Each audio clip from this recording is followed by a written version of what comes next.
தேவனுடைய பரிசுத்த நாமத்துக்கு மகிமை உண்டாகட்டும். இந்த ஆசீர்வதிக்கப்பட்ட கிருபையான கால வேளையில் உங்களை கர்த்தராகிய இயேசுவின் நாமத்திலே இந்த 5ஆம் மாதத்தின் முதல் நாளில் வாழ்த்தி வரவேற்கிறோம். நல்லா இருக்கீங்களா? கடந்த 4 மாதங்கள் கண்மணி போல தேவன் நம்மை அற்புதமாக, அதிசயமாக, ஆச்சரியமாக நம்ம வழி நடத்தினார். இந்த 5ஆம் மாதத்தின் முதல் நாளில் இந்த வார்த்தையை சமீபத்திலும் தூரத்தில் கேட்குறவங்களை கர்த்தராகிய இயேசு நாமத்தில் வாழ்த்தி வரவேற்கிறேன். இந்த நாளில் இந்த மாதத்துக்குரிய வாக்குத்தத்த வசனத்தை என்னோடு கூட சங்கீதங்களின் புத்தகம் 50ஆம் அதிகாரம் 15ஆம் வசனத்தை வாசிக்கும்போது தேவனுடைய வார்த்தை சொல்லுகிறது, ஆபத்து காலத்திலே என்னை கூப்பிடு, நான் உன்னை விடுவிப்பேன், நீ என்னை மகிமைப்படுத்துவா என்று. இந்த வாசிக்கப்பட்ட வேத பகுதியிலே தேவ மனுஷனாகிய தாவீதனுடைய ஜெபத்தை நாம் வாசிக்கிறோம். ஆபத்து காலத்திலே என்னை கூப்பிடு. அன்பான சகோதரனே, சகோதரியே, கடந்த 4 மாதங்களை முடித்து இந்த 5ஆம் மாதத்தில் கடந்து வருகிற நாம் ஒருவேளை உங்களுடைய வாழ்க்கையில் பலவிதமான ஆசீர்வாதங்களை இழந்தவர்களாக, பலவிதமான தோல்விகளை கண்டவர்களாக, பலவிதமான வியாபாரத்தில் ஏமாற்றத்தை கண்டவர்களாக, பல நஷ்டங்களை நீங்கள் அனுபவித்திருக்கலாம். ஆனால் ஆண்டவர் இந்த 5ஆம் மாதத்தில் அன்பான தேவச்சனமே நம்மை பார்த்து சொல்கிறாரு, என்னை நோக்கி கூப்பிடு, நான் உன்னை விடுவிப்பேன் என்று. பல நேரங்களில் நாம் என்ன செய்கிறோம்? வேலை, குடும்பம், வியாபாரம், மற்ற காரியங்களில் கவனம் செலுத்தி பல நேரங்களில் நம்ம ஜெபிக்க தவற விடுகிறோம், ஜெபிக்காமல் போய்விடுகிறோம். எத்தனையோ தேவனுடைய பிள்ளைங்க அவருடைய தனிப்பட்ட வாழ்க்கையில் ஜெபம் இல்லாமல் போய்விடுகிறது. அவள் குடும்ப வாழ்க்கையில் குடும்ப ஜெபம் இல்லாமல் போய்விடுகிறது. ஆகையால் நாம் பல நேரங்களில் வெட்கப்பட்டு போவதுக்கு காரணம் என்ன அப்படின்னு கேட்டிங்கன்னா, ஜெபிக்க நாம் தவறி விடுகிறோம். ஆகையால் தான் நம்ம செய்கிற எல்லாமே பல நேரங்களில் ஆசீர்வாதத்துக்கு பதிலாக நமக்கு நஷ்டமாய் மாறிவிடுகிறது. ஆகையால் இந்த நாளில் நம்ம என்ன செய்ய வேண்டும்? நம்முடைய தோல்விங்கெல்லாம் ஜெயமாக மாறணும் அப்படின்னு கேட்டிங்கன்னா, நாம் தெய்வ சமூகத்தில் ஜெபிக்க வேண்டும். அதுக்கு ஒரு நல்ல உதாரணம், நீங்கள் நெகேமியாவின் புத்தகம் 1ஆம் அதிகாரம் 2ஆம் வசனத்திலிருந்து நீங்கள் வாசித்து பாருங்கள். நெகேமியா தன் சகோதரனாகிய அனேனியாவை பார்த்து கேட்குறாரு, மீதி இருக்கிற ஜனங்களுடைய நிலைமை எப்படி இருக்குது அப்படின்னு சொல்லி. அப்போது சகோதரர் நெகேமியாவுக்கு சொல்கிறாரு, நம்முடைய ஜனங்க நிந்தையும் என்னங்க நெருக்கடியிலே இருக்கிறாங்கோ. 2வது சொல்கிறாரு, ஆலயம் இடிக்கப்பட்டு அலங்கமெல்லாம் சுட்டெரிக்கப்பட்டது என்று சொல்லி. இதை கேட்ட உடனே நீங்கள் 4ஆம் வசனத்திலிருந்து தொடர்ந்து வாசிச்சிங்கன்னா, நெகேமியா தேவனுக்கு முன்பாக தன்னை தாழ்த்தி உபவாசித்து பாவத்தை அறிக்கை செய்து தேவ சமூகத்திலே ஜெபிக்கிறார். அப்படி ஜெபித்ததுனால அன்பான சகோதரனே, சகோதரியே, 2ஆம் அதிகாரத்தில் நீங்கள் வந்தீங்கன்னா, ராஜா நெகேமியாவை பார்த்து கேட்குறாரு, உனக்கு ஏதோ சரீரத்தில் பாதிப்பு இருக்கிறது போல இருக்குது, இது வியாதிக்கு சம்பந்தப்பட்டது இல்லை, இது மனசுக்கு சம்பந்தப்பட்டது அப்படின்னு சொன்ன உடனே நெகேமியா என்ன தெரியுமா சொல்கிறாரு? என் ஆலயம், என் தேவனுடைய ஆலயம் இடிக்கப்பட்டு அலங்கமெல்லாம் சுட்டரிக்கப்பட்டிருக்கு, எங்களுடைய பிதாக்களுடைய கல்லறை இருந்த இடமெல்லாம் தகர்க்கப்பட்டது அப்படின்னு சொல்லி சொன்ன உடனே ராஜா கேட்குற, நான் உனக்கு என்ன செய்யணும்?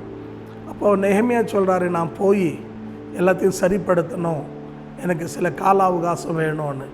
அன்பானவுள்ள உடனே பாருங்கள், ராஜா கண்களில் அவருக்கு தயவு கிடைக்குது. ஒரே ஒரு ஜெபம் ராஜாவினுடைய கண்களில் தயவு கிடைக்கும்படியாக செய்தது. ஜனங்க நிந்த அவமானம் அனுபவிக்கிறாங்க, ஆலயம் இடிக்கப்பட்ட அலங்கங்கள் சுட்டரிக்கப்பட்டிருக்கு. ஆனால் இவர் ஜெபித்த உடனே தேவன் ராஜா கண்களை தயவு கிடைக்க வைத்தார். அப்போ நம்ம ஜெபிக்கும் போது என்ன நடக்கும் என்ன கேட்டிங்கன்னா, சூழ்நிலைகள் மாறும். நம்முடைய வாழ்க்கையில் பலவிதமான தடைகள், இடர்லுகள் நம்ம முன்னேறக்கூடாதபடிக்கு சத்ரு பல நமக்கு வேலைகளை கொண்டு வந்து போடுவான். அதெல்லாவற்றையும் நம்ம கடந்து மேற்கொண்டு நம்ம வெற்றி அடையணும் அப்படின்னு சொன்னீங்கன்னா, நம்ம முழங்காலில் நிற்கிற தேவ பிள்ளைகளாய் நம்ம மாற வேண்டும். அப்போ தான் தேவன் நமக்கு நிச்சயமாக என்ன பண்ணுவாருங்க, தீமையை நன்மையாக மாற்றுவார். ஆனால் இன்றைக்கி அநேகருடைய வாழ்க்கையில் நாம் என்ன பண்ணிகிட்டு இருக்கிறோம் சொல்லுங்கள்? உலகத்துக்கு தூரம் சமீபமாகவும் தேவனுக்கு தூரமாக ஆகிட்டு இருக்கிறோம். ஜெபம் குறைந்து கொண்டே இருக்கிறது.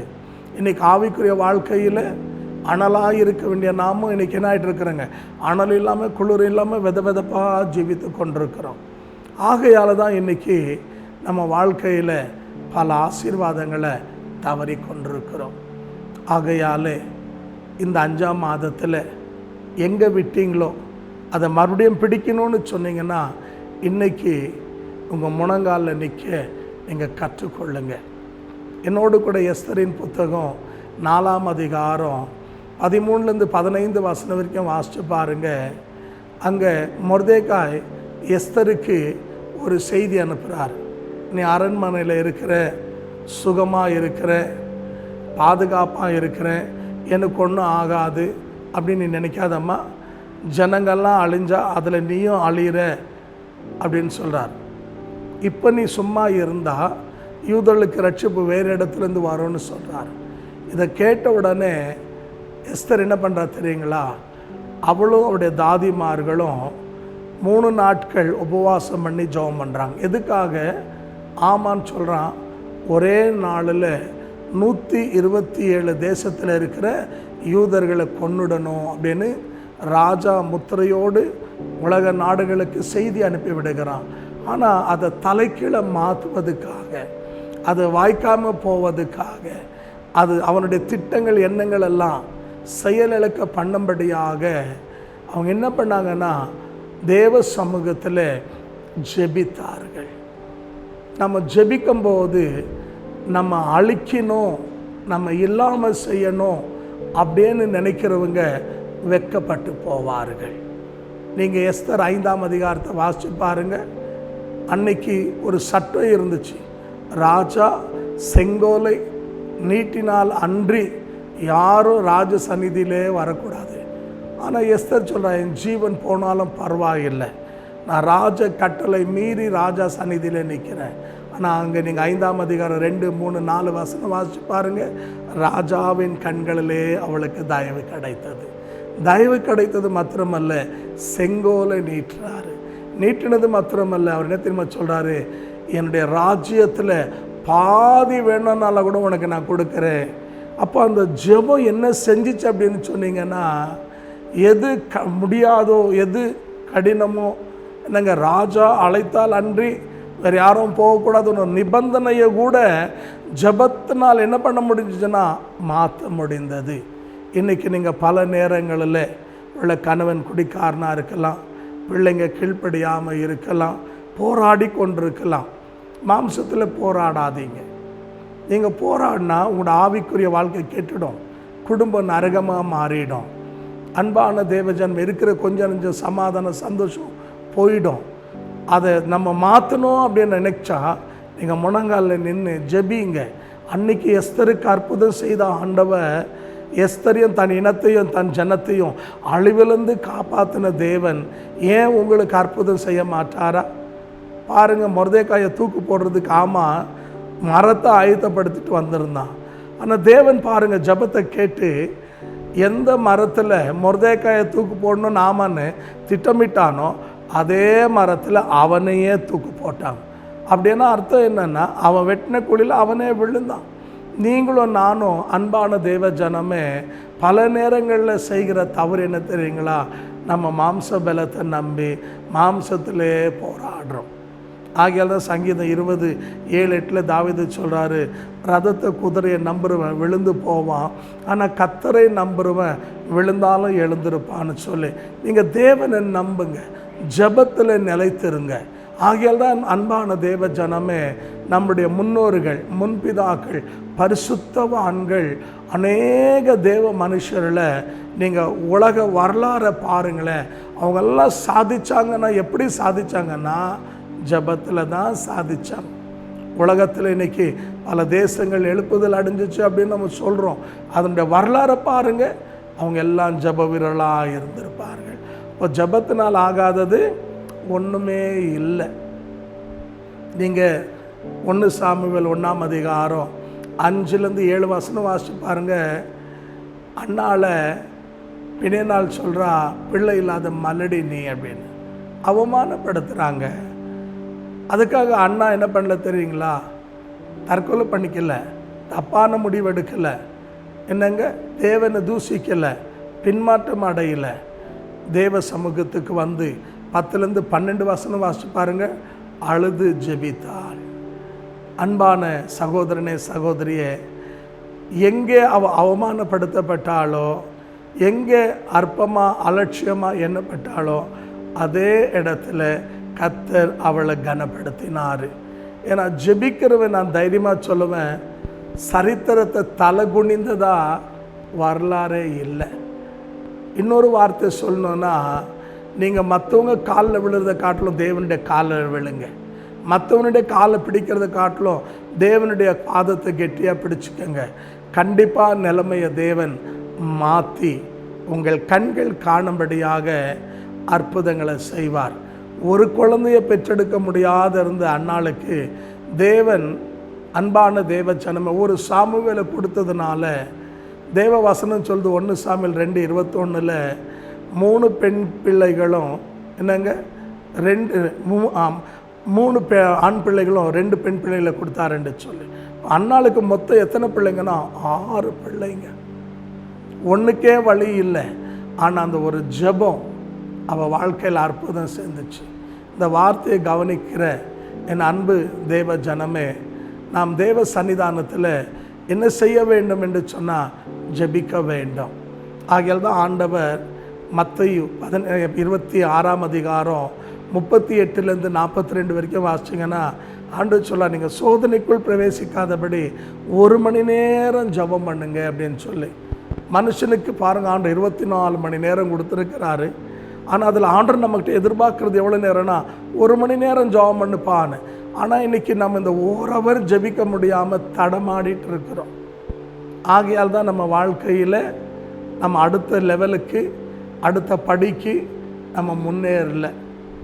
ஆகையால் இந்த வார்த்தையை கவனிக்கிற என் அன்பு தேவ ஜனமே, இந்த 5ஆம் மாதம் தேவ சமூகத்தில் என்ன பண்ணுங்கள், ஜெபிக்க கற்றுக்கொள்ளுங்க. நீங்கள் சங்கீதம் 34:6-7 வாசிச்சு பாருங்கள். தாவீது சொல்கிறாரு, இந்த ஏழை கூப்பிட்டு கர்த்தரின் ஜெபத்தை கேட்டார். நம்முடைய தேவன் ஜெபத்தை கேட்குற ஆண்டவர். நீங்கள் கர்த்தருடைய வசனத்தை 2 ராஜாக்கள் 20ஆம் அதிகாரம் 5ஆம் வசனம் வாசிச்சு பாருங்கள். எசேக்கியாவுக்கு ஆண்டவர் சொல்லார், உன் கண்ணீரை கண்டேன், உன் ஜெபத்தை கேட்டேன்னு சொல்லி 15 வருஷம் ஆயுசு நாட்களில் கூட்டி கொடுக்குறார். இப்போ இந்த ஜெபம் என்ன பண்ணிச்சுன்னா அவருக்கு 15 வருஷம் ஆயுசு நாட்களில் கூட்டி கொடுத்துச்சு. சுகத்தை, பலத்தை, தீர்காயுச தேவன் தந்தார். ஸோ ஆகையால் இன்றைக்கு நீங்களும் நானும் தேவ சமூகத்தில் ஜெபிக்கிறவர்களாக மாற வேண்டும். ஏன்னா சங்கீதம் 65:1-2 சொல்லுது, நம்முடைய தேவன் ஜெபத்தை கேட்குறவர். ஒருவேளை இது வரைக்கும் நீங்கள் ஜெபம் பண்ண தவறி இருக்கலாம். ஆனால் இன்றைக்கி ஜெபிங்க. இன்னிலேருந்து ஒரு பொருத்தனை பண்ணுங்க. ஆண்டவரே, நீர் வருமளவும் என் மூச்சு பிரிகிற அளவும் நான் ஜெபிக்காமல் இருக்க மாட்டேன். ஒரு நாளைக்கு 1 மணி நேரமாவது ஜெபிக்கிறேன். எங்கள் ஆதியாகமம் 32ஆம் அதிகாரம் 26-28 வசனம் வாசிச்சு பாருங்கள். யாக்கோபு ஜெபித்தார், இஸ்ரவேலாய் ஆசீர்வதிக்கப்பட்டார். அவள் மேல் இருந்த என்னங்க அந்த திருட்டு பட்டம், திருட எத்த ஏமாத்துருவேன்ற அந்த பேத்த தேவன் மாற்றிட்டார். ஜெபம் அவரோட வாழ்க்கையில் இஸ்ரவேலாய் மாற்றி என்னங்க 12 கோத்திரத்துக்கு தேவன் அவரை ஆசீர்வாதமாக வைத்தார். இன்றைக்கி ஒருவேளை சாபத்தில் இருக்கலாம், நீங்கள் ஒருவேளை பலவிதமான பிரச்சனையை நீங்கள் அனுபவிச்சிருக்கலாம். ஆனால் இன்றைக்கு ஒரு தீர்மானம் பண்ணுங்க, நான் இன்னிலேருந்து ஜெபிக்கிறேன். வேதம் சொல்லுது லூக்கா 18:7 தாமதமாகும் ஆனால் தடைப்படாது. உங்கள் ஜெபம் கண்டிப்பாக கேட்குவாருங்க ஆண்டவர், பதில் கிடைக்கும். சோர்ந்து போவாதீங்க, விட்டு விடாதீங்க. உறுதியாக ஜெபம் பண்ணுங்க. ஜெபத்தினால் ஆகாதது ஒன்றும் இல்லை. ஜான் ஒயிட் என்ற தேவ மனுஷன் சொல்லும்போது சொல்கிறாரு, ஜெபம் மேலே போகும், ஜெயம் கீழே வரும். ஜெபம் மேலே போகும், ஆசீர்வாதம் கீழே வரும் என்று சொல்லி, இப்போ ஜெபிக்க ஜெபிக்க ஜெபிக்க நமக்கு முன்னால் அடைக்கப்பட்ட என்னங்க வாசல்கள் திறக்கப்படும். கோணலானவைகளை தேவன் நேராக மாற்றுவார். தடைகள் எல்லாம் நீக்குவார். அற்புதங்களை தேவன் செய்வார். உங்களுடைய கண்கள் ஆச்சரியத்தை காணும். யோவேல் 2:26 ஆண்டவர் சொல்கிறாரு, என் ஜனங்கள் வெட்கப்பட்டு போக மாட்டார்கள். உங்களை தேவன் வெட்கப்பட்டு போக விட மாட்டார். நீங்கள் அதிசயங்களை காண்பீங்க. எத்தனை பேர் விசுவாசிக்கிறீங்க? இருக்கிற இடத்துல தலைகளை தாழ்த்தி கண்களை மூடி தேவ சமூகத்தில் இன்றைக்கு ஒரு தீர்மானம் பண்ணுங்க. ஆண்டவரே, நீர் வருமளவும் என் மூச்சு என்னை விட்டு பிரியும் அளவும் நான் ஜெபிக்கிற மனுஷனா, ஜெபிக்கிற தாய் தகப்பனா, ஜெபிக்கிற சகோதர சகோதரியா என்ன இன்றைக்கு ஒப்பு கொடுக்குற என்னுடைய தவறை, என்னுடைய பலவீனத்தை, நான் எதை செய்ய மறந்தேனோ அதை எனக்கு இன்றைக்கு நீங்கள் நினைவூட்டினபடினால என்னோடு நீங்கள் பேசுனதுக்காக நன்றி என்று சொல்லி இருக்கிற இடத்துல கண்களை மூடி ஜெபிப்போமா?